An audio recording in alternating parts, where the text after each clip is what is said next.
My name is Tanya Terry, and I'm the Deputy Chief of Operations for IMPD. As always, this information I'm about to share with you is preliminary and subject to change. Before I get to the incident, let me say that my thoughts are with everyone that was impacted by this incidents of violence out here tonight, including the victims, their families, and the first responders that were managing this chaotic scene and rendering aid. Here's what we know so far. At approximately 1:27 a.m., officers were investigating a disturbance at Washington and Meridian Street. They were notified of another disturbance down the street at Illinois and Washington Street.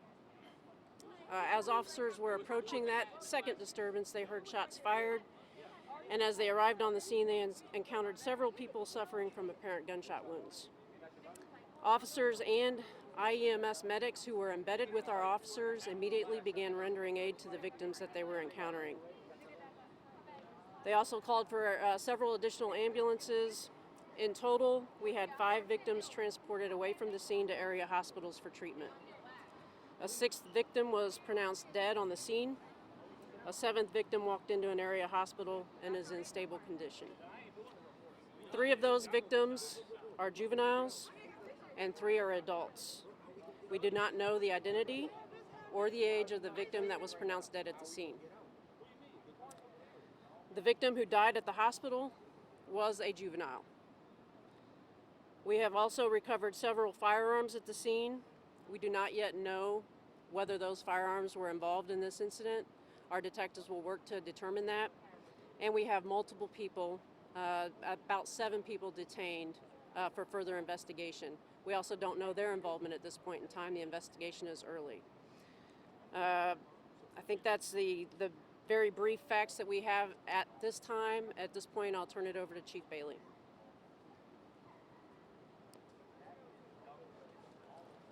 Chris Bailey, Chief of Police for the Indianapolis Metropolitan Police Department.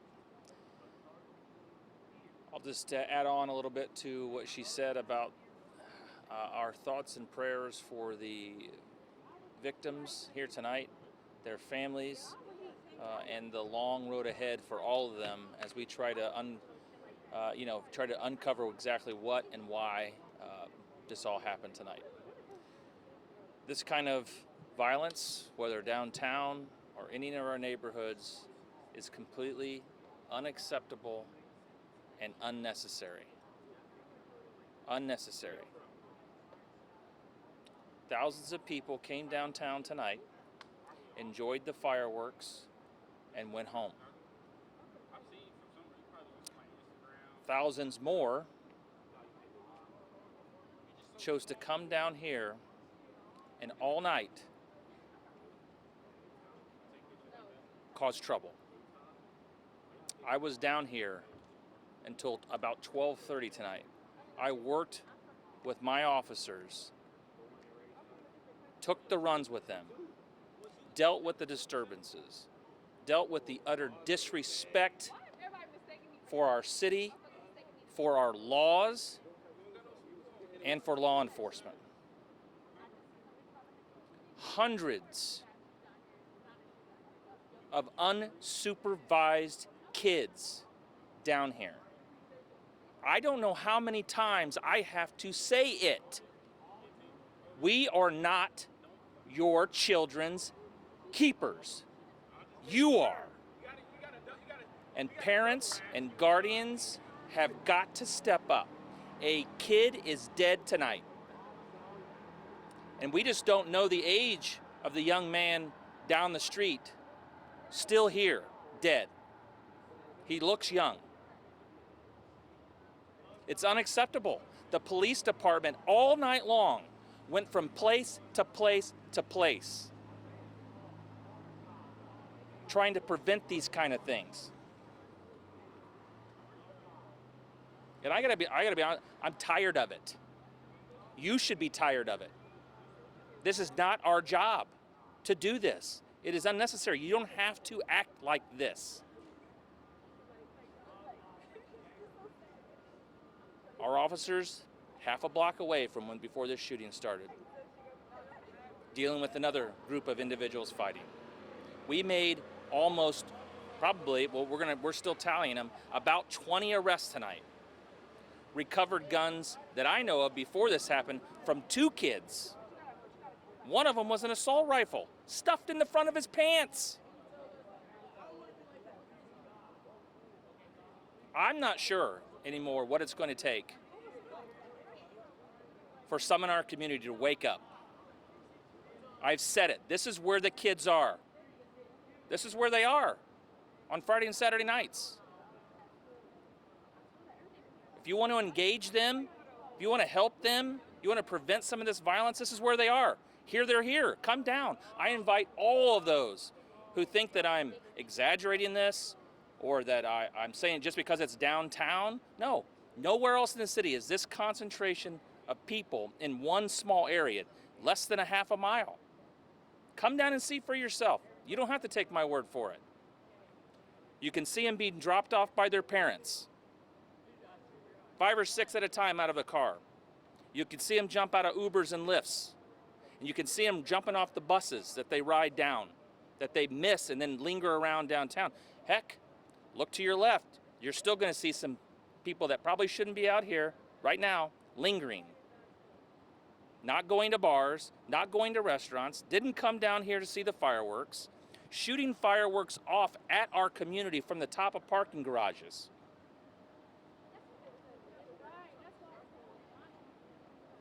Unnecessary. Any questions? Is it going to take other city departments to step up? No, see, we keep going back to what's the government going to do? What's the city going to do? The city's invested in this. Millions of dollars the city, taxpayers, pay for police overtime to staff this 1 square mile area with, there was a couple hundred cops down here between state police and Capitol Police and IMPD and other police department agencies. Yes, we're going to keep doing our job. The city of Indianapolis, government, the police department is going to continue to do our job. We're not going to solve this. Not just by the police. We made 20 arrests tonight. Bailey, you're a dad. Yeah. What would you say to those parents out there? I don't understand it. I know where my kids are at all times. So maybe that's maybe I shouldn't be that way. 16-year-old daughter. I cannot imagine letting her roam around down here tonight like she was, like kids were. Unattended, unsupervised, nothing to do. Some of these individuals that were shot could have been very well not engaged in any kind of disturbance whatsoever. But it just caught up in a crossfire. Merely down here, enjoying ice cream. Or maybe they were down here for the fireworks or wanted to see what's going on in the circle and got caught up in whatever's happening. But look, nothing good happens after midnight. Some of these kids should not have been out here, period. They missed the bus going back. With some of the stories that we heard, one of our officers prevented 2 young girls from getting into a stranger's car because they missed the bus to go back home. Wait, you have no ability to call your parents? Your parents wouldn't come pick you up if you missed the bus? There is a problem. There is a problem. It's not going to be solved by the police. It's our job to try to keep people safe, and they did it tonight. I watched it with my own eyes. I helped do some of it. They did all the work. They ran toward the gunfire down here as they were working another fight. They're all in. They're all in. So when I hear people say, oh, we're just worried about minor things in downtown Indianapolis. No, minor things turn into big things. The amount of guns that I saw tonight on people roaming around here with nothing else to do. We can't do anything about it. Like, unless you're a kid, there's nothing, unless you're doing something with the gun or doing something illegal, we can't go up and ask you what you're doing with the gun. That turns into bad things, especially when there's fights or when there's alcohol or there's weed induced. So can you confirm it was one juvenile and then one adult who was dead? We know for sure that there is one dead kid. The other one, dead individual, we're still there's been nothing that occurred to make any kind of positive ID on that. I guarantee you, we're gonna share everything over the next day or so. All the arrests, what they were for. We're gonna give you pictures of the guns that we took from these kids, and we'll share more details about what happened here. And this could have very well happened in any neighborhood, but this is where the kids were. And I've told you this is where the kids were. This is where the kids are. I've told everyone this. Message tonight to the ones who come downtown, because unfortunately this is the second weekend we've had mass situations here downtown with kids. Message to these kids of This is not the second weekend. This has been going on for years, except now a lot of these. I want to use my words carefully. A lot of these kids have guns, and we know some of the indicators, right? Backpacks on backwards. Some of them are wearing masks and other things where they can easily disguise themselves because there's cameras everywhere. They did it right under a camera tonight. We made those arrests in the Canal shooting and the one at 30 South Meridian Street.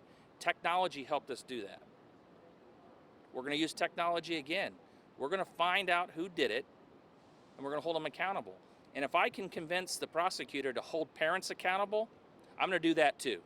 I don't know that I can because there's a set of rules, and why I may see the rules differently than the prosecutor because the prosecutor has to prosecute them. But I'm going to seek some kind of accountability to parents. There has to be more than just what are the police doing.